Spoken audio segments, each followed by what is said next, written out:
Moscow, Soviet संघ के पतन के 30 साल बाद मस्कवा नदी के तट पर एक नए व्यापारिक जिले के आसमान छूते चमचमाते टावर नए रूस की आत्मविश्वास से भरी तस्वीर पेश करते हैं।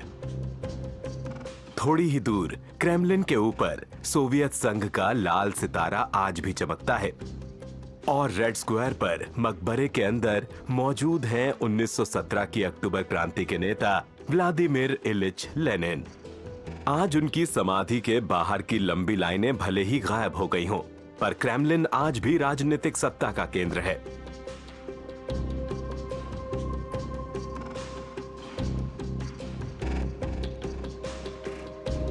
इसका नेतृत्व रूसी संघ के राष्ट्रपति व्लादिमीर पुतिन कर रहे हैं। वो एक ऐसे देश पर शासन कर रहे हैं जो सोवियत काल के गणराज्यों के बिना भी आज विश्व में सबसे बड़ा है, यानी रूस।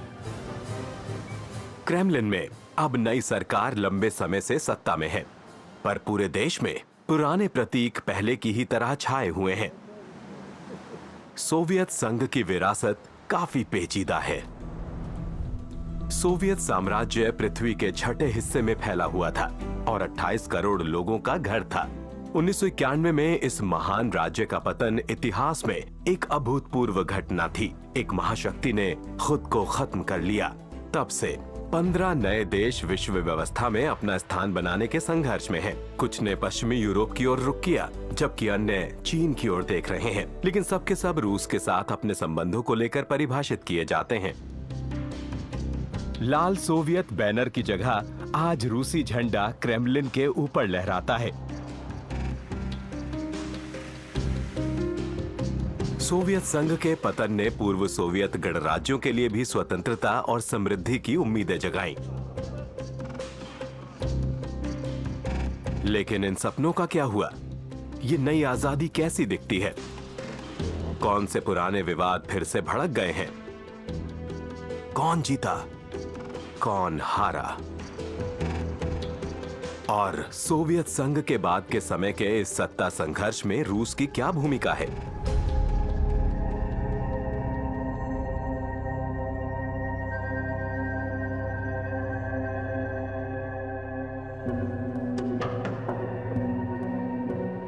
आज का मॉस्को पहली नजर में रूस की राजधानी किसी भी पश्चिमी महानगर की तरह नजर आती है। यहां उपभोक्तावाद का राज है। लेकिन इस समृद्ध मॉस्को के इतिहास का सोवियत अध्याय अभी भी पूरी तरह बंद नहीं हुआ है। इतिहास ने गहरी छाप छोड़ी है, जिससे सवाल उठते हैं, सोवियत काल में क्या अच्छा था और कौन सा बदलाव बेहतरी के लिए हुआ है?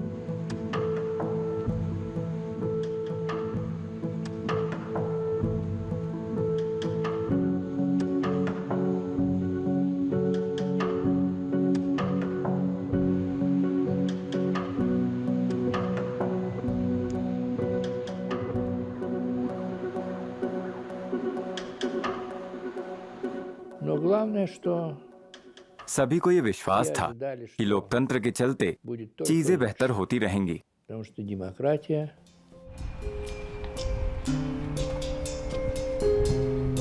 आर्मेनिया पूर्व सोवियत गणराज्यों में सबसे छोटा, अब रूस के साथ सीमा भी साझा नहीं करता। राजधानी येरेवान के सैन्य कब्रिस्तान में लगातार नई कब्रें जुड़ती जा रही हैं। वे आज भी चल रहे युद्ध और पीड़ा के साक्षी हैं। कॉकेशस में अजरबैजान और आर्मेनिया के बीच दशकों से एक स्थायी युद्ध चल रहा है। दोनों पक्ष बहुसंख्यक आर्मेनियाई आबादी वाले नागोर्नो काराबाख के क्षेत्र का दावा करते हैं। इस पर्वतीय इलाके की लड़ाई का इतिहास सोवियत काल से जुड़ा है, जब दोनों तरफ गोलीबारी और नरसंहार के चलते अनगिनत लोगों की जान चली गई थी।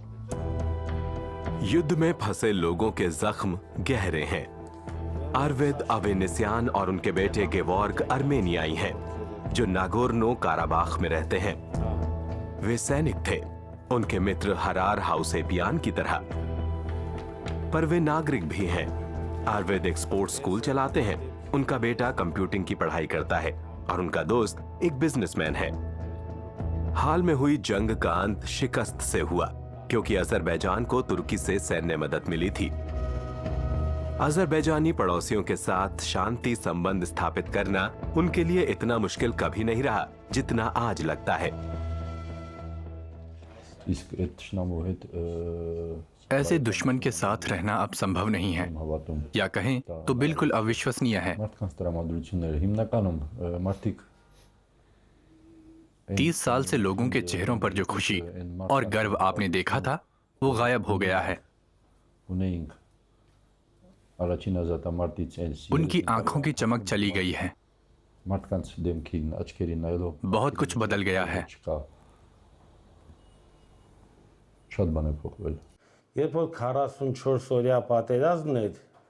44 दिनों के युद्ध के दौरान किसी भी पश्चिमी देश ने हमारी मदद के लिए कोई ठोस कदम नहीं उठाए।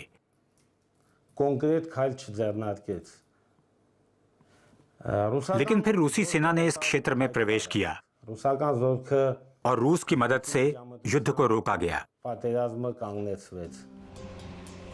2021 की गर्मियों में युद्ध क्षेत्र आर्मेनिया और अजरबैजान के बीच एक कमजोर युद्ध विराम लागू है। यहाँ की तरह इस सीमा नियंत्रण चौकी पर रूसी शांति सैनिक इसकी निगरानी करते हैं। पिछले साल अजरबैजान ने नागोर्नो काराबाख के महत्वपूर्ण हिस्सों पर फिर से कब्जा कर लिया। आर्मेनिया को खोए हुए इलाकों को उसे सौंपने के लिए मजबूर होना पड़ा। ये तीनों आर्मेनियाई हर दिन शतरंज खेलने के लिए मिलते हैं। वे सोवियत काल को याद करते हैं और लंबे समय से चल रहे युद्ध से थक चुके हैं।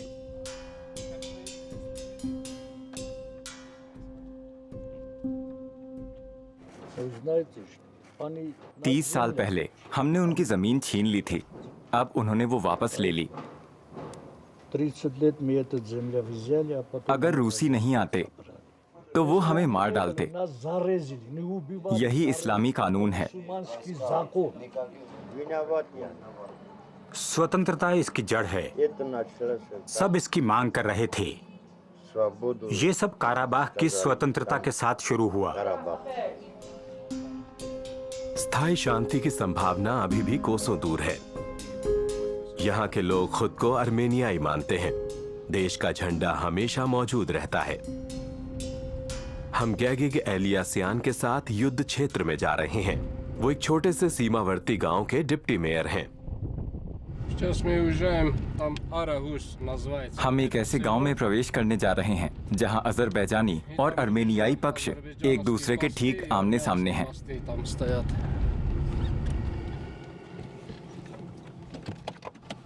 आज यहाँ शांति है। एक साल पहले ये फ्रंट लाइन थी जहां एक दूसरे पर गोलियां बरसाई जाती थीं। लेकिन इस इलाके से दूर ये युद्ध मुश्किल से ही दर्ज किया जाता था, बावजूद इसके कि ये यूरोप की बाहरी सीमा पर पिछले 3 दशकों से चल रहा था। दिन के समय ये जगह सुरक्षित रहती है, लेकिन रात में ये जगह खतरनाक हो जाती है। ठीक वहीं पर लोग रहते हैं। ये सुनिश्चित करने के लिए कि कुछ भी बुरा ना हो, हमें इलाके की निगरानी करनी पड़ती है। गांव के लोग दिन में काम पर जाते हैं और रात में वो पहरा देते हैं। वो सीमा है, वहां सैनिक हैं। हर जगह अजरबैजान है।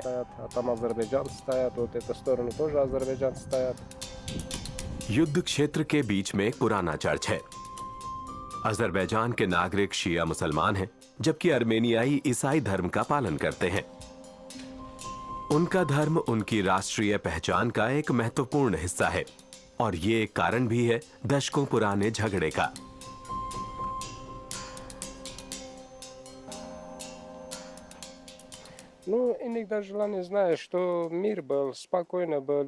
यहाँ के लोग वो बस शांति से जीना चाहते हैं।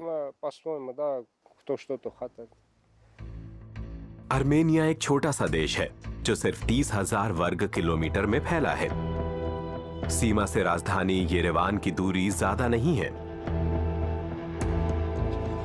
महीनों से अरविद अवेनेसियान अपने बेटे को यहां अस्पताल ला रहे हैं।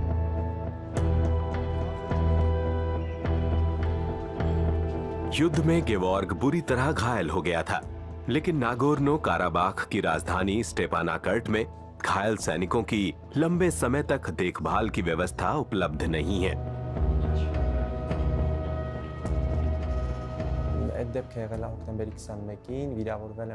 मैं पिछले साल 21 अक्टूबर को क्लस्टर बम से घायल हो गया था।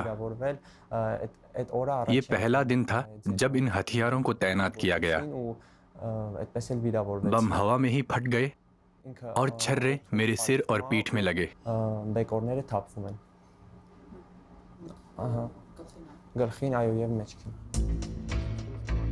अस्पताल के बाद पिता और बेटा एक साथ कब्रिस्तान जाते हैं। 2020 में आखिरी भारी लड़ाई में हजारों और सैनिकों की जानें चली गईं। उनमें से ज्यादातर अभी भी बहुत छोटे थे, बमुश्किल बालिग। सिर्फ इसलिए कि वो अब इस दुनिया में नहीं हैं, इसका मतलब ये नहीं कि वो अब हमारे साथ नहीं। जब तक हम जीवित हैं, वो भी हैं। कॉकेशस में संघर्ष के दूरगामी परिणाम हुए हैं। नाटो सदस्य तुर्की अजरबैजान के मुस्लिम राष्ट्र का समर्थन करता है, जबकि फ्रांस आर्मेनियाई लोगों के पक्ष में है। रूस तटस्थ रहने की कोशिश कर रहा है। आखिरकार मॉस्को के लिए तेल समृद्ध अजरबैजान के साथ अच्छे संबंध ज्यादा महत्वपूर्ण हैं। आर्मेनियाई लोगों ने अपनी स्वतंत्रता की कल्पना इस तरह नहीं की थी।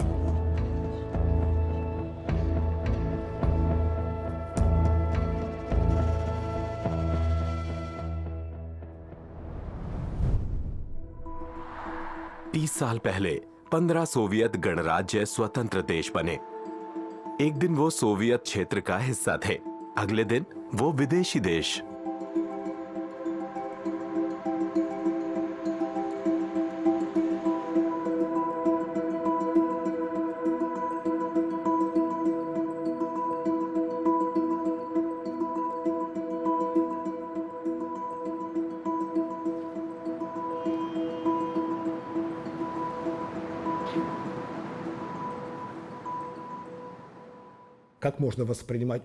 आप यूक्रेनियन, बेलारूसी या अर्मेनियाई लोगों को विदेशियों के रूप में और इन स्थानों को विदेश के रूप में कैसे देख सकते हैं?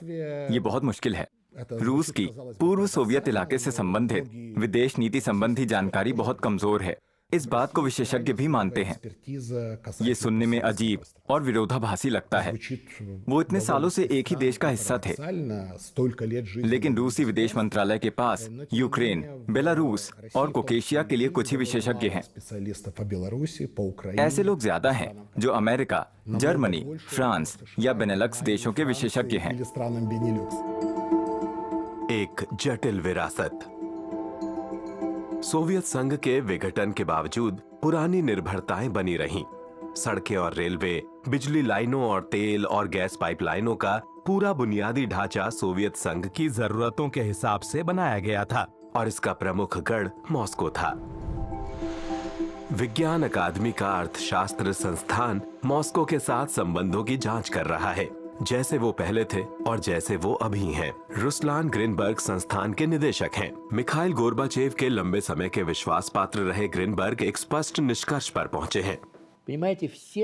आपको ये समझना होगा कि जब रूस के साथ उनके संबंधों की बात आती है, तब सोवियत संघ के विघटन के बाद क्षेत्र के सभी राज्यों का एक ही सिद्धांत है और 30 वर्षों से यही रहा है। न्यूनतम राजनीतिक दायित्वों के साथ रूस से अधिकतम आर्थिक लाभ प्राप्त करना। सोवियत संघ का गठन 1922 में संघीय गणराज्यों के स्वेच्छा से एक साथ जुड़ने के साथ हुआ था। कम से कम संविधान में इसे ऐसे ही बनाया गया था, लेकिन संघ से अलग होने के अधिकार को व्यवहार में कभी नहीं आजमाया गया और निश्चित रूप से इसके सभी सदस्यों के बाहर निकलने को तो बिल्कुल नहीं। लेकिन 1991 में ऐसा ही हुआ। देश अपने घटक भागों में विभाजित हो गया। पश्चिम तेजी से हो रहे विघटन पर चकित था और 25 मिलियन रूसी सदमे में थे। उन्होंने अचानक खुद को दूसरे देशों का निवासी पाया। इस अनिश्चितता से समझौता करना कि क्या उन्हें वहां नागरिकों के रूप में स्वीकार किया जाएगा या क्या उन्हें अपना घर और जमीन रखने की अनुमति दी जाएगी। व्लादिस्लाव बेलोव जर्मन अध्ययन केंद्र के निदेशक हैं। वो व्लादिमीर पुतिन के राजनीतिक सहयोगी नहीं हैं, लेकिन वो राष्ट्रपति के इस दावे से सहमत हैं कि सोवियत संघ का पतन 20वीं सदी की सबसे बड़ी भू राजनीतिक तबाही थी। कोई भी उनके कथन से सहमत हो सकता है। यदि भू राजनीति से आपका तात्पर्य कुछ लोगों के हितों से है, और अगर हम उन लाखों लोगों के भाग्य के बारे में सोचें जिन्होंने असंवैधानिक रूप से, मैं दोहराता हूं, असंवैधानिक रूप से हुए सोवियत संघ के विघटन से खुद को उस देश की सीमाओं के अंदर फंसा हुआ पाया जिसमें उन्होंने सोचा था कि वो रहते थे। मैं लगभग उन 25 मिलियन रूसी भाषी नागरिकों की बात कर रहा हूं जिन्होंने रातों रात सुबह उठते ही खुद को दूसरे देश में पाया। आज हम एक देश में हैं, कल हम जागेंगे और खुद को दूसरे देश में पाएंगे। इन लोगों के साथ द्वितीय श्रेणी का व्यवहार हुआ, और ये निश्चित रूप से एक आपदा है। सबसे पहले खंडरों के पुनर्निर्माण के प्रयास किए गए। सोवियत संघ के पतन के बाद सेंट पीटर्सबर्ग के टॉरियन पैलेस को स्वतंत्र राज्यों के राष्ट्रमंडल का केंद्र बनना था, जो पूर्व सोवियत गणराज्यों का एक ढीला संगठन था। हालांकि 3 बाल्टिक देशों जॉर्जिया और यूक्रेन ने पीछे हटने या इसमें शामिल नहीं होने का फैसला किया, और बाकी राज्यों का राष्ट्रमंडल सिर्फ कागजों पर ही मौजूद है। वर्षों से कोई शिखर सम्मेलन नहीं हुआ। CIS के पास कोई शक्ति नहीं। गेरहार्ड मैंगॉट ऑस्ट्रिया के इंसब्रुक विश्वविद्यालय में काम करते हैं और पश्चिम के सबसे प्रसिद्ध रूसी विशेषज्ञों में से हैं। वो CIS को सोवियत संघ की विरासत कायम रखने के एक असफल प्रयास के रूप में भी देखते हैं। हालांकि मॉस्को में बोरिस येल्त्सिन की देखरेख में निश्चित रूप से उम्मीद थी कि किसी तरह का संगठन संभव होगा, लेकिन जैसा कि अर्मेनियाई राष्ट्रपति ने तब कहा था, स्वतंत्र राज्यों का ये संगठन एक सौहार्दपूर्ण तलाक के एक माध्यम की तरह था, और वास्तव में वो सब यही था। ये अविश्वसनीय है कि ये संधि आज भी मौजूद है, कम से कम कागज पर, क्योंकि कोई भी संगठन को पूरी तरह से भंग करके इस बच्चे को मारना नहीं चाहता, लेकिन अब इसका कोई व्यावहारिक राजनीतिक महत्व नहीं है। बाल्टिक राज्यों ने एक विशेष भूमिका निभाई। एस्टोनिया, लातविया और लिथुआनिया सोवियत संघ से अलग होने वाले और सफलतापूर्वक अपने रास्ते अपनाने वाले पहले राज्य थे। रूस से उनके संबंध रूखे हैं। विल्नियस, लिथुआनिया की राजधानी। टीवी टावर का व्यूइंग प्लेटफॉर्म एक लोकप्रिय आकर्षण है। यहाँ से कोई भी देख सकता है कि शहर कैसे बदल गया है। पिछले महज 20 वर्षों में करीब 50,000 नए अपार्टमेंट बन गए, अन्य बाल्टिक राज्यों से कहीं ज्यादा। केंद्र में देश की संसद है। आजादी के बाद से इसे फिर से सेमास के नाम से जाना जाता है। रुस्लानस बरानोवस एक दर्शन शास्त्र के स्नातक हैं और सोशल डेमोक्रेट पार्टी के एक सांसद के लिए काम करते हैं। हम यूरोपीय संघ और पश्चिम में शामिल हो गए और हमारे जीवन स्तर में वृद्धि हुई। हमारे लिए सीमाएं खोल दी गईं और कई लिथुआनियाई पश्चिमी यूरोप चले गए। लेकिन साथ ही हमारी मुख्य समस्या असमानता है। आय की असमानता, असमान अवसर। 30 साल पहले लिथुआनिया 3.7 मिलियन निवासियों का घर था, लेकिन फिर पलायन शुरू हुआ। 9 लाख लिथुआनियाई देश छोड़कर चले गए, खासकर युवा, जिनमें से अधिकांश शिक्षित थे, पश्चिम में काम करने की तलाश में चले गए। इस छोटे से गणतंत्र के लिए एक बड़ी समस्या। इसके बावजूद राजधानी और पूरे देश ने आधुनिक दुनिया को अपनाया है। वार्षिक आर्थिक विकास लंबे समय से लगभग 3% रहा है और लिथुआनिया में पूरे यूरोप में सबसे अच्छे फाइबर ग्लास इंटरनेट नेटवर्कों में से एक है। लेकिन लिथुआनियाई लोगों के पास राष्ट्रीय इतिहास और पहचान की एक मजबूत भावना भी है। संसद में ये तस्वीरें 1989 के स्वतंत्रता आंदोलन की याद दिलाती हैं। हमारा इतिहास हमारा मार्गदर्शक है और कई चीजें जो अब समाज में चल रही हैं, हमारे अतीत से जुड़ी हैं। हमारी सुरक्षा और विदेश नीति का लक्ष्य ये सुनिश्चित करना है कि इतिहास खुद को ना दोहराए। लिथुआनिया लंबे समय से खुद को पश्चिम का हिस्सा समझता रहा है। तथाकथित फॉरेस्ट ब्रदर्स, जो 1953 तक सोवियत कब्जे के खिलाफ लड़े थे, उनके बारे में एक प्रदर्शनी वर्तमान में सेमास में प्रदर्शित है। युवा पीढ़ी लोकतंत्र को हल्के में ले सकती है। एमिल पास्को सिमेटे ने जर्मनी में शैक्षिक विज्ञान का अध्ययन किया है, लेकिन विल्नियस उनका घर है। मैं कल ही इस बारे में अपने दादा दादी से बात कर रही थी।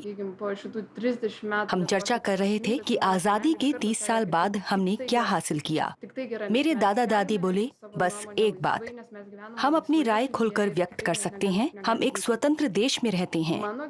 मेरी पीढ़ी और आमतौर पर युवाओं को अक्सर कहा जाता है, यहाँ तक कि मेरे माता पिता भी कहते हैं कि हम नहीं जानते स्वतंत्रता क्या है, क्योंकि हम किसी ऐसे देश में कभी नहीं रहे जहाँ आज़ादी ना हो। इसलिए हम आज़ादी के मायने नहीं समझ सकते, क्योंकि हम बस अपने जीवन में आगे बढ़ सकते हैं और विश्वास कर सकते हैं कि ये सामान्य है और शायद ये सच है। एमिल एक ऐसे संगठन से संबंध रखती हैं जो लिथुआनिया में राजनीतिक बहस को प्रभावित करना चाहता है। जॉनिमो डिबेटाई, युवा विचार विमर्श। यहाँ लिथुआनिया में अपने काम के बीच से हम यूरोपीय संघ के समर्थित कार्यक्रमों का आयोजन करते हैं। इसलिए हर दिन मैं यूरोपीय संघ के मूल्यों को जी रही हूँ। मैं खुद को, अगर मुझे कहने की अनुमति है, तो यूरोप का नागरिक ज्यादा मानती हूँ। पश्चिम के साथ लिथुआनिया के संबंध हर साल गहरा रहे हैं। 2004 में ये देश नाटो में शामिल हो गया। अपने बाल्टिक पड़ोसियों एस्टोनिया और लातविया और पूर्वी ब्लॉक के 4 अन्य सदस्यों के साथ। लिथुआनिया में सैन्य खर्च अब जीडीपी का लगभग 2% है। नाटो ने 2021 में यहां सैनिक अभ्यास किए थे। ये रूस के साथ गहरे अविश्वास को दर्शाता है, सोवियत काल की एक और विरासत। लेकिन बाल्टिक देशों में बड़ी संख्या में रूसी अल्पसंख्यक रहते हैं जो अपनी पहचान नहीं छोड़ना चाहते। रुस्लानस इससे बखूबी वाकिफ हैं। उनके खुद के पिता रूसी हैं। मुझे लगता है कि रूसी प्रभाव आज अधिक मिले जुले रूप में है, जैसे टेलीविजन पर प्रभाव, जिसे लिथुआनिया में बहुत से लोग अब भी देखते हैं, और इंटरनेट पर। कई लोगों के लिए रूसी एकमात्र विदेशी भाषा है, और इसलिए अगर वो लिथुआनियाई टीवी और वेबसाइटों की जानकारी से परे कोई भी जानकारी चाहते हैं तो वो सीधे रूसी प्लेटफॉर्म पर जाएंगे। लिथुआनिया रूस को एक संभावित हमलावर के रूप में देखता है और नाटो और यूरोपीय संघ के समर्थन पर भरोसा कर रहा है। मॉस्को में इस स्थिति को लेकर बहुत थोड़ी सहानुभूति है। प्रभावशाली और आलोचनात्मक पत्रिका रोसिया डब्ल्यू ग्लोबल नोई पॉलिटिक के वैश्विक मामलों में रूस में भी नहीं। अगर मैं पोलिश होता या बाल्टिक देशों में से एक से होता तो शायद मैं भी चीजों को इसी तरह देखता। लेकिन जब आप इसे तर्कसंगत दृष्टिकोण से देखते हैं तो बिल्कुल स्पष्ट नहीं है कि रूस पोलैंड या बाल्टिक राज्यों पर हमला क्यों करेगा। इससे उसे क्या मिलेगा? ये विचार कि रूस नाटो की तत्परता जांचकर अपनी अक्षमता साबित करना चाहता है, मेरी राय में महज कल्पना है। बेशक हम नाटो से सहमत नहीं, लेकिन यहाँ कोई भी एक और विश्व युद्ध नहीं चाहता। सिर्फ नाटो को परखने के लिए इसका क्या मतलब निकलेगा? फिर भी पुतिन नाटो देशों की सीमाओं पर स्वयं के युद्धाभ्यास को अंजाम देकर रूसी सैन्य ताकत का प्रदर्शन कर रहे हैं। दोनों तरफ तनाव बढ़ रहा है।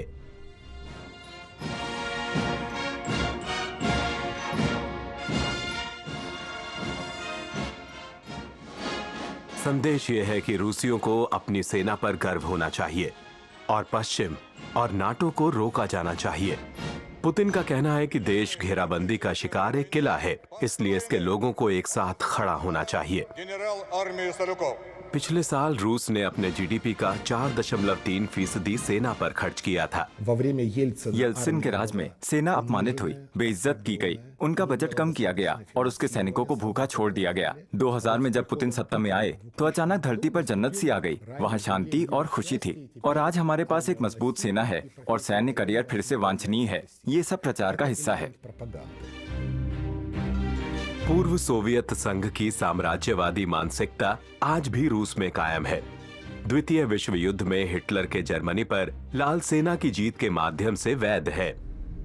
27 मिलियन लोगों की मौत, महान देशभक्तिपूर्ण युद्ध जैसा कि रूसी इसे कहते हैं, इसने लगभग हर परिवार पर अपनी छाप छोड़ी। रूसियों के अलावा यूक्रेनियन, बेलारूसी, कजाक और किर्गिज लोगों पर भी ये यादें आज के समाज को भी आकार देती हैं। ये विश्वास कि हम रूसी एक गौरवपूर्ण शक्ति हैं जो बाहरी दुनिया से शत्रुतापूर्ण दबाव और शत्रुतापूर्ण प्रभावों का सामना कर सकती है, ये हमारी सामूहिक पहचान का एक महत्वपूर्ण हिस्सा है। सोवियत संघ और रूस के अद्वितीय अधिकार में ये विश्वास और ये कि हम विशेष सभ्यता हैं, ये लोगों के निजी जीवन में निर्भरता, गरीबी और अपमान की भावनाओं की भरपाई करता है। पश्चिम से आने वाले लोगों को जो बात अजीब लग सकती है वो रूसियों के लिए पूरी तरह सामान्य बात है। महान द्वितीय विश्व युद्ध के कमांडर जॉर्ज शुकोव का एक भित्ति चित्र जो शहर के बाजार को गर्व से देख रहे हैं। युद्धकालीन नायकों की ये आधुनिक समय की वंदना एक और संदेश देती है। एक समय की ये गौरवशाली सेना फिर कभी दुनिया के सामने ऐसी शर्मनाक छवि पेश नहीं करेगी जैसा उसने सोवियत संघ के पतन के बाद किया था।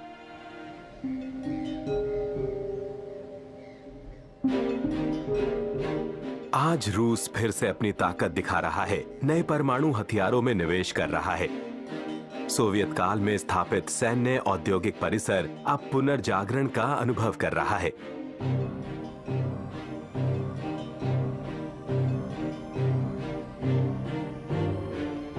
लेकिन पूरे देश को इसकी भारी कीमत चुकानी पड़ रही है। राजनीतिक नेतृत्व ये मानने की गलती कर रहा है कि 21वीं सदी की महाशक्ति को केवल सैन्य रूप से खुद को परिभाषित करने की जरूरत है, और रूस केवल सैन्य दृष्टि से एक महाशक्ति है, आर्थिक रूप से नहीं, तकनीकी रूप से नहीं और जनसांख्यिकीय रूप से नहीं। रूसी लोगों की क्रय शक्ति यूरोप में लगभग कहीं के भी मुकाबले धीमी दर से बढ़ रही है। फिर भी वर्तमान में रूसी अर्थव्यवस्था के लिए कुछ मामूली वृद्धि की संभावना बताई गई है, लेकिन ये मुख्य रूप से महंगाई के कारण है। रूस की कंपनियां पर्याप्त रूप से उन्नत नहीं हैं। बुनियादी ढांचे में बमुश्किल कोई निवेश होता है। देश के कई परिवहन मार्ग जर्जर पड़े हैं।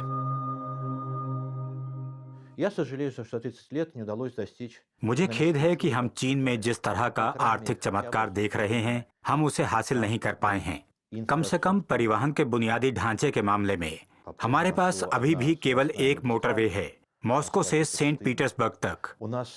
ये एक शर्मिंदगी है। मॉस्को को बीजिंग से जोड़ने वाला पूर्व की ओर हमारा मुख्य परिवहन मार्ग अभी भी बनाया जा रहा है। ये एक शर्मिंदगी है।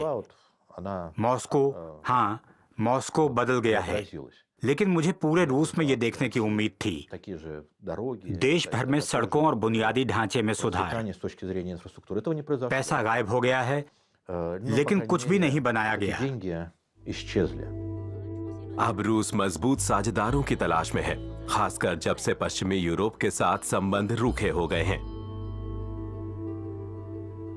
रूस और चीन मिलकर एक विशाल अंतर्महाद्वीपीय परियोजना पर काम कर रहे हैं, जिसे न्यू सिल्क रोड के नाम से जाना जाता है। बड़े मुनाफे और विकास की उम्मीदें अधिक हैं।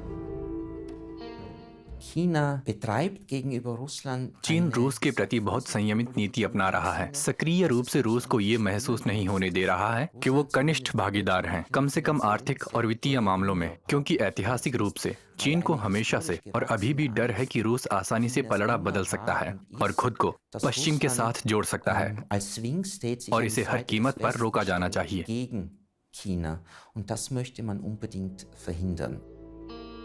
रूस ने अपने पारंपरिक प्रभाव क्षेत्र को सुरक्षित करने के लिए मध्य एशिया पर अपना ध्यान केंद्रित किया है। मध्य एशियाई गणराज्यों ने इसका स्वागत किया है, मुख्य रूप से चीन के साथ संतुलन के रूप में, जो उनका तेजी से प्रभावशाली होता पड़ोसी है। फिर भी यूक्रेन में सच इसके विपरीत है, जहां देश का अधिकांश हिस्सा पूर्व की बजाय पश्चिम की ओर देखता है। सभी पूर्व सोवियत गणराज्यों में शायद यूक्रेन ही अपनी स्वतंत्रता की सफलता के बाद सबसे अच्छी स्थिति में था, लेकिन आज ये देश खुद को संकट में पाता है।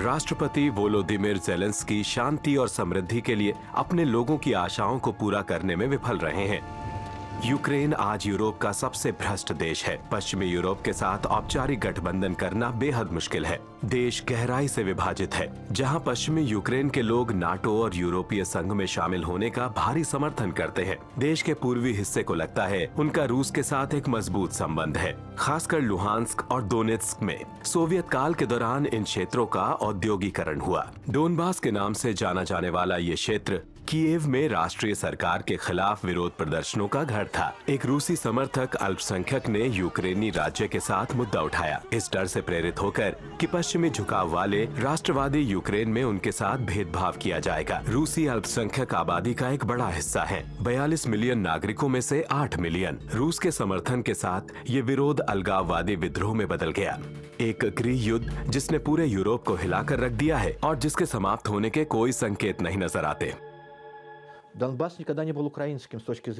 भाषा और परंपराओं के मामले में डोनबास कभी भी यूक्रेनी नहीं थे। मेरी माँ पूर्वी यूक्रेन से आती हैं। वो जापोरोजियन कोसक्स से हैं, जो डॉन नदी पर बस गए थे। जब मैं 5 साल की उम्र में उनके गांव गया तो मुझे एक शब्द भी समझ नहीं आया।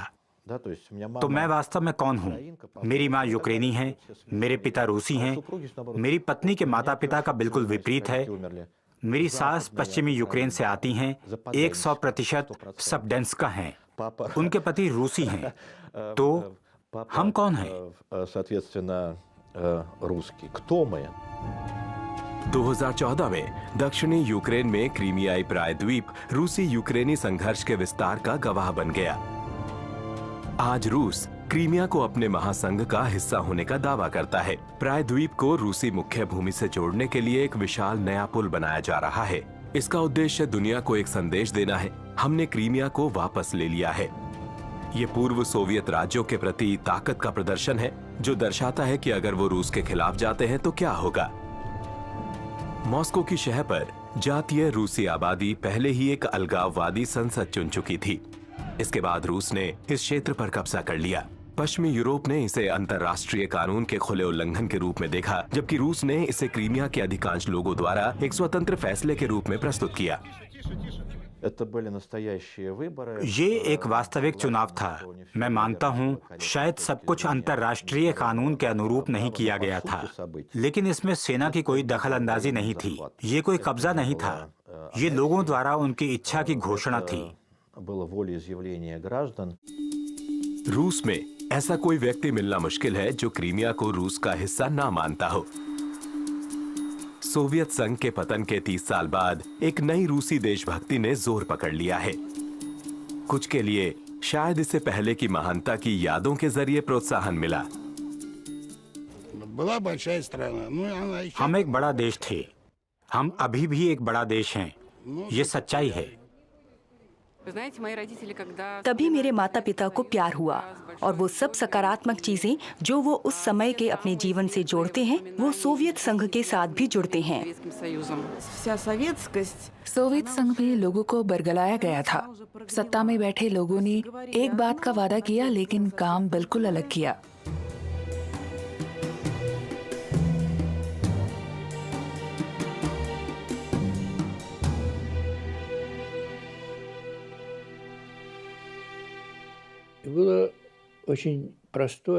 ये एक बहुत ही सरल विचार था कि भविष्य क्या लाएगा। हम कम्युनिस्टों को खदेड़ देंगे, कम्युनिस्ट गायब हो जाएंगे और एक नया जीवन संभव होगा, एक बेहतर जीवन। सभी ने सोचा कि समाजवाद की अच्छी बातें जो हुआ करती थीं बनी रहेंगी और इन लाभों की 2 नए पहलुओं द्वारा वृद्धि की जाएगी।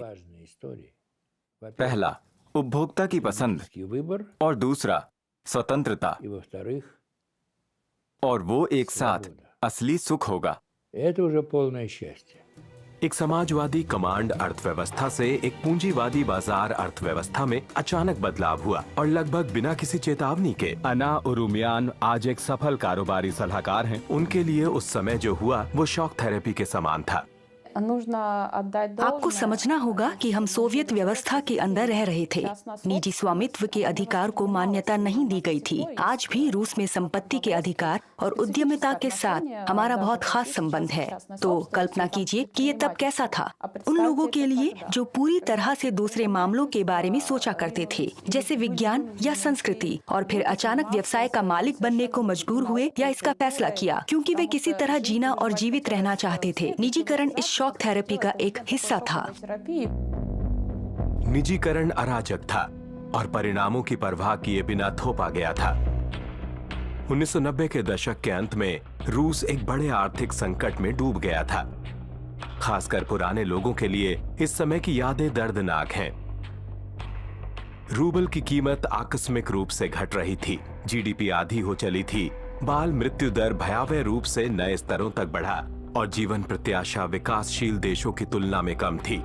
और इन सब के साथ था सत्ता के ऊपरी हलकों में बेमिसाल भ्रष्टाचार।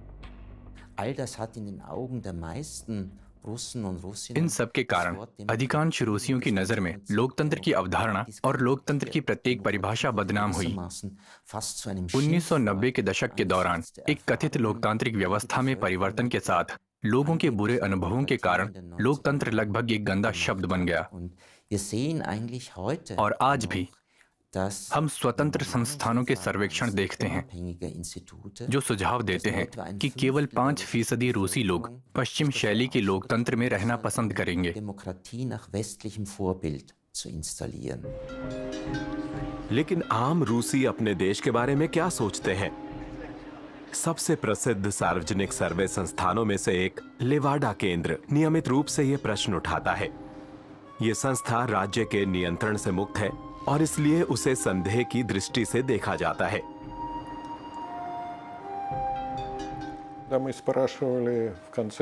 जब येल्त्सिन काल के अंत में हमने रूसियों से पूछा कि वो अगले राष्ट्रपति से क्या उम्मीद करते हैं, तो अधिकांश लोगों ने 2 उम्मीदें व्यक्त की थीं।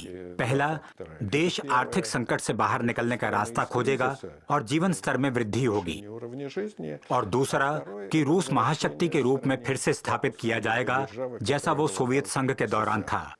और पुतिन लोगों को लुभाने वाली बातों, अपनी बयानबाजी, अपनी सेना और देश की शक्ति संरचनाओं को मजबूत करने के साथ इन उम्मीदों पर खरा उतरने के लिए तैयार लग रहे थे। व्लादिमीर पुतिन का पहला कार्यकाल 2000 में शुरू हुआ और उन्होंने तुरंत लगाम कस दी। देश के शक्तिशाली कुलीन वर्गों को उन्होंने स्पष्ट कर दिया कि एक नया युग आ गया है। उन्होंने वादा किया कि वो अपने व्यवसाय को बिना किसी बाधा के चलाने के लिए स्वतंत्र होंगे और उनकी कंपनियों का फिर से राष्ट्रीयकरण नहीं किया जाएगा। बदले में वो उन्हें अपनी अटूट निष्ठा देंगे। उनका संदेश ये था, राजनीति से दूर रहो और मैं तुम्हें शांति से जीने दूंगा। अधिकांश रूसियों ने इसकी सराहना की। वर्तमान सत्ताधारी दल ने अपने राजनीतिक लक्ष्यों को हासिल कर लिया है, जैसे कि पुरानी कम्युनिस्ट पार्टी ने किया था, प्रभुत्व के माध्यम से। ये पुराने चुटकुले की तरह है जो येल्त्सिन के शासनकाल में काफी प्रचलित रहा। हम जो भी पार्टी बनाते हैं उसमें हम हमेशा कम्युनिस्टों के साथ होते हैं, तो कोई विकल्प नहीं है। दूसरी ओर रूसी राजनीतिक प्रतिष्ठान, रूसी सत्ता की संरचना सोवियत संघ की तुलना में बहुत अधिक लचीली है। ये पूंजीवादी है। लेकिन केवल रूस में ही एक अत्यधिक केंद्रीकृत निरंकुश सरकार नहीं है। रूस और यूरोपीय संघ के बीच बसे बेलारूस को ही लें। अपने साझा इतिहास और संबंधित भाषाओं के कारण बेलारूस हमेशा रूस के लिए एक विश्वसनीय सहयोगी था। अब ये अस्थिर प्रतीत होता है, यहाँ तक कि राष्ट्रीय ध्वज भी सोवियत अतीत के साथ देश के घनिष्ठ संबंधों को नहीं छिपाता। केवल हथौड़ा, दराती और तारे को हटा दिया गया है। सोवियत संघ की यादें हर कहीं दिखती हैं, राजधानी मिन्स्क और देश भर में। देश की अर्थव्यवस्था निजी और राज्य के स्वामित्व के मिश्रण से केंद्रीय रूप से नियंत्रित होती है। लोकतांत्रिक ढांचे की अनुपस्थिति और उच्च स्तर की मीडिया सेंसरशिप के कारण इसकी अंतर्राष्ट्रीय निंदा हुई है। 1994 के बाद से बेलारूस में निरंकुश अलेक्जेंडर लुकाशेंको का लगातार शासन है। वो पहले सोवियत राजनीतिक अधिकारी और एक स्टेट फार्म के निदेशक रहे हैं। 2020 में उनके दोबारा चुने जाने के बाद से उनकी सरकार का विरोध तेज हो गया है। हजारों की संख्या में बेलारूस के लोकतंत्र समर्थक लुकाशेंको के इस्तीफे की मांग को लेकर सड़कों पर उतर आए। कजाकिस्तान में भी निरंकुश प्रवृत्ति वाले राष्ट्रपति ने कई वर्षों तक शासन किया। फिर भी बाकियों के लिए और रूस के लिए अधिक अनुकूल स्थितियां थीं। अपने तेल और गैस के भंडारों के चलते कजाकिस्तान इस क्षेत्र का सबसे अमीर देश है। लंबे समय से सत्ता पर काबिज रहे पूर्व नेता नूर सुल्तान नजरबायेव सोवियत काल में कम्युनिस्ट पार्टी के पोलित ब्यूरो के सदस्य थे। कजाकिस्तान के विपरीत कभी गरीब रहे सोवियत गणराज्य उज्बेकिस्तान, किर्गिस्तान, तुर्कमेनिस्तान और ताजिकिस्तान शुरुआत में अपनी नई स्वतंत्रता के लिए संघर्ष करते रहे। वो मॉस्को में केंद्रीय सत्ता पर बहुत अधिक निर्भर थे। मध्य एशिया के पूर्व सोवियत गणराज्यों से लाखों लोग प्रवासी श्रमिकों के रूप में रूस आते हैं, विशेष रूप से मॉस्को और सेंट पीटर्सबर्ग शहरों में। वो निर्माण स्थलों पर, सेवा क्षेत्र में या कृषि क्षेत्र में काम करते हैं।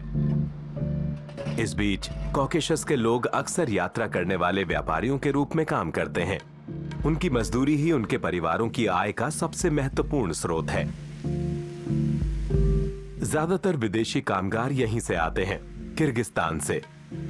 राजधानी बिश्केक में लोगों की जिंदगी इस्लाम और सोवियत काल की विरासत दोनों से प्रभावित है। बिश्केक के एक उपनगर में सुबह का वक्त। इनमें से घर में रीटा एर्गेशोवा रहती हैं। वो पेशे से दर्जी हैं। उनके पति और उनके 5 बच्चों में से 2 रूस में रहते हैं और वहां काम करते हैं। वो भी वहां कई साल रह चुकी हैं। वो अपनी बेटी सल्तनत के साथ काम करने के लिए बस से बाजार जा रही हैं। यहां रीटा की लॉन्ड्री की एक छोटी सी दुकान है। रूस में अपने काम से कमाए पैसों से उन्होंने ये दुकान खरीदी है। Без России, мне кажется, мы не сможем жить. Все равно मुझे विश्वास नहीं कि किर्गिस्तान रूस के बिना जीवित रह सकता है।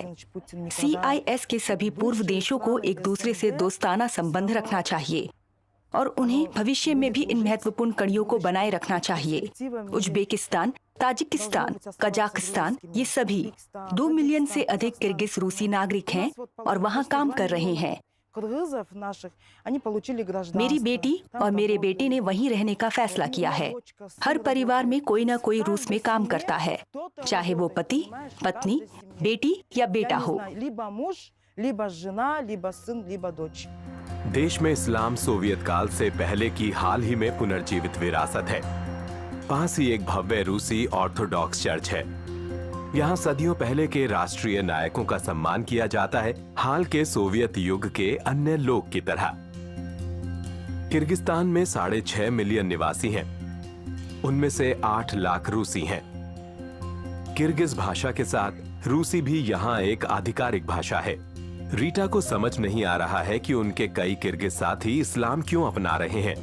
मुस्लिम पुरुषों के दबाव में ज्यादातर महिलाएं अब काम पर नहीं जाती, बल्कि घर पर रहना और गृहिणी बनना स्वीकार करती हैं।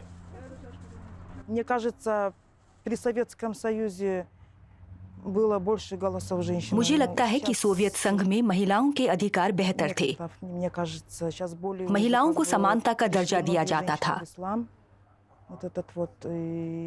आज महिलाएं अधिक धार्मिक होती जा रही हैं, सिर पर स्कार्फ या घूंघट पहनती हैं। मुझे ये पसंद नहीं। वो अब अपनी बात नहीं कहती। आप समझ रहे हैं? उनकी कोई पहचान नहीं है। देश के दक्षिणी भाग में बहुत से उज़्बेक लोग रहते हैं। अतीत में उनके और किर्गिज लोगों के बीच हिंसक तनातनी रहती थी। एक कारण था उनकी धार्मिक आस्थाओं के अलग अलग भाव। उज़्बेक इस्लाम की बहुत सख्त व्याख्या का पालन करते हैं, जबकि किर्गिज ज्यादा संयमित हैं। इस्लाम महत्वपूर्ण है सभी के लिए, लेकिन निश्चित रूप से ये बहुत सख्त नहीं होना चाहिए। नहीं, बहुत सख्त नहीं। धर्म सबसे महत्वपूर्ण चीज है हमारी इंसानियत। धर्म उसके बाद आता है।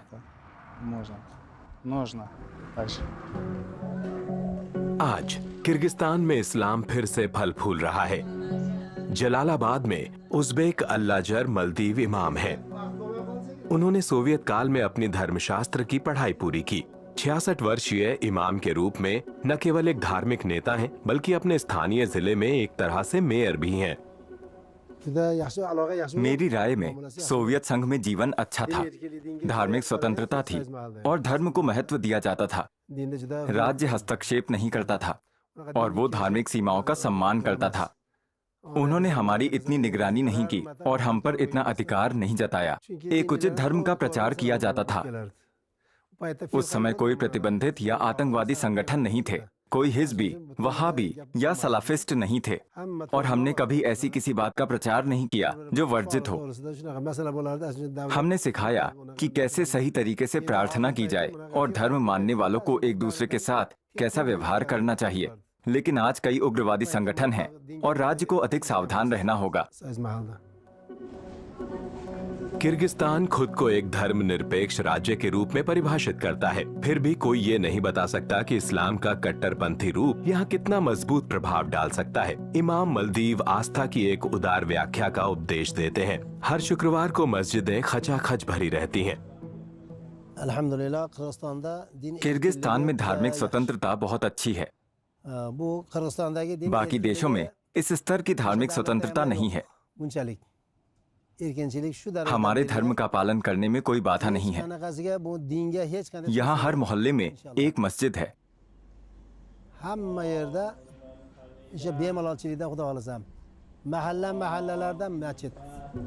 नास्तिक सोवियत संघ में इमाम एक सरकारी कर्मचारी थे और मासिक वेतन पाते थे। आज वो अपनी आमदनी मस्जिद की बेकरी और कसाई की दुकान से कमाते हैं। उन्हें दान मिलता है और वो एक छोटा सा खेत चलाते हैं। यहाँ तक कि उन्हें इमाम को भी हर दिन काम के बाद खेतों में घास इकट्ठा करने के लिए जाना पड़ता है। किर्गिस्तान में एक धार्मिक नेता के लिए ये जीवन की वास्तविकता है। अल्लाजर मलदीव को सोवियत संघ की कमी खलती है। सोवियत संघ में सब बराबर थे। अमीर और गरीब एक ही स्तर पर थे। यहाँ तक कि एक इमाम के तौर पर मैंने भी महीने में 80 रूबल कमाए हैं। आजकल हर कोई अमीर और गरीब में बटा हुआ है। वहीं राजधानी बिश्केक में इस बिल्डिंग में एक स्थानीय एनजीओ का मुख्यालय है। कार्यकर्ताओं में से एक दिनारा ओशुराखुनोवा है। ये महिलाएं अधिक लोकतंत्र के लिए और भ्रष्टाचार के खिलाफ अभियान चला रही हैं। У нас, к сожалению, коррупция достигла очень большого размаха. यहाँ भ्रष्टाचार नई ऊंचाइयों पर पहुंच गया है। ये नियंत्रण से बाहर है। सत्ता में बैठे लोग मेरी राय में मुख्य रूप से खुद को समृद्ध करने के लिए हैं, न कि शासन करने या देश की मदद करने के लिए। वो राजनीति को अपने लिए एक व्यवसाय में बदलना चाहते हैं। Но они приходят делать бизнес на политике. ये तथ्य कि एक एनजीओ सार्वजनिक रूप से इस तरह से अपने लक्ष्यों को बढ़ावा दे सकता है, किर्गिज समाज को मध्य एशिया के अन्य देशों से अलग करता है। लेकिन पेशे से रूसी भाषा की शिक्षक दिनारा ओशुराखुनोवा इसमें और भी ज्यादा सक्रिय होना चाहती हैं। वो नई रिफॉर्म पार्टी का समर्थन करती हैं, क्योंकि जैसा कि वो कहती हैं, किर्गिस्तान में बहुत कम असली लोकतांत्रिक दल हैं।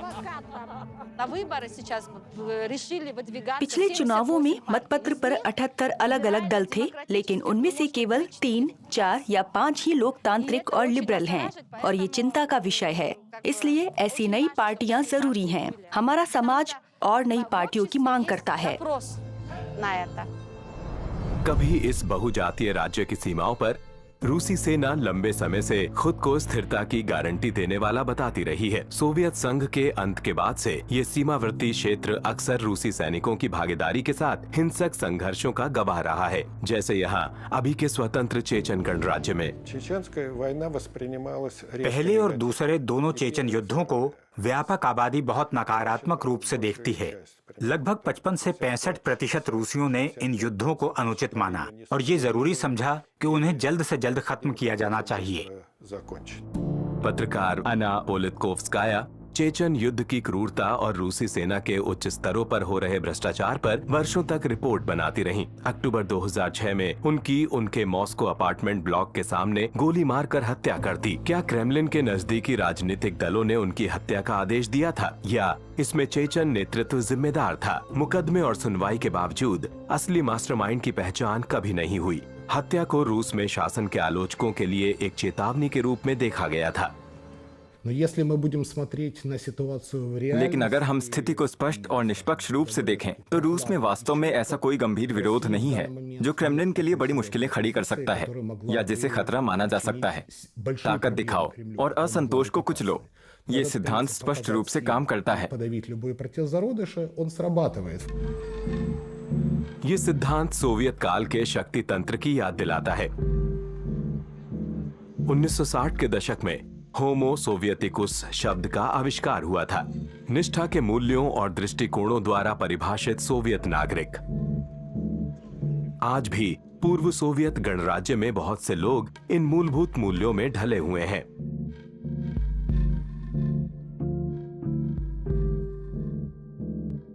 सोवियत नागरिकों ने दबाव की स्थिति में जिंदा रहने के लिए आवश्यक कौशल विकसित किए। उन्होंने राज्य को धोखा देना, उसके मनमाने फैसलों को बर्दाश्त करना, उसके प्रति वफादारी का ढोंग करना सीखा, अपनी सभी समस्याओं का ख्याल रखते हुए और इस कठिन और दबाव के वातावरण में जीवित रहने की कोशिश करते हुए। पुतिन और उनकी निरंकुश व्यवस्था का आगमन कोई दुर्घटना नहीं बल्कि सोवियत शासन की वापसी थी। सोवियत संघ से केवल एक ही वास्तविक अंतर है, अब अनुमोदन केवल एक सर्वशक्तिमान पार्टी से नहीं आता। पुतिन कभी कम्युनिस्ट पार्टी के सदस्य थे, उनको अब विभिन्न शक्तियों का समर्थन प्राप्त है। रूसी रूढ़िवादी चर्च को रूस में रूढ़िवादी मूल्य को बढ़ावा देने से कोई आपत्ति नहीं है।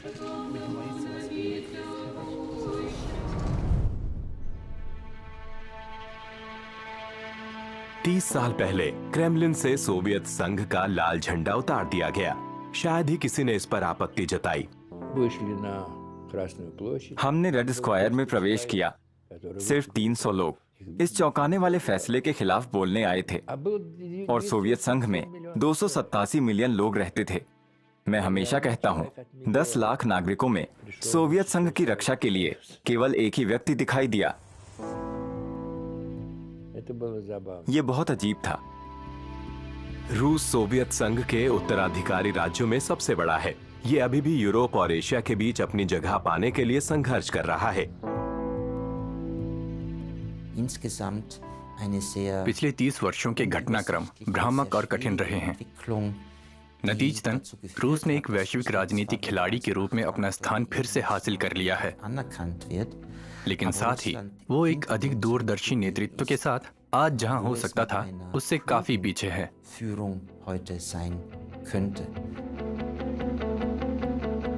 रूस पश्चिमी यूरोपीय शैली के लोकतंत्र का अनुकरण करने की कोशिश नहीं कर रहा है। उसका जोर रूस की महानता पर गर्व और इसकी साझा परंपराओं की अपील पर है।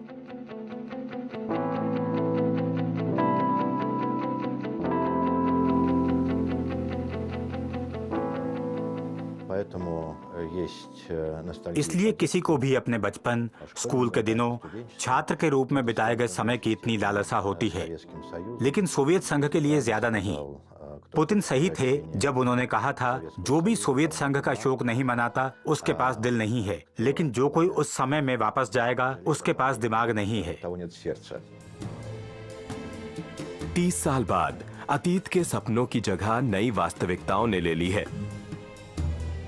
क्या सोवियत संघ का पतन वास्तव में एक भू राजनीतिक तबाही थी, या यूं कहें कि एक नया अवसर था जो इसके कुछ पूर्व राज्यों को समझ में नहीं आया? ये केवल समय ही बताएगा।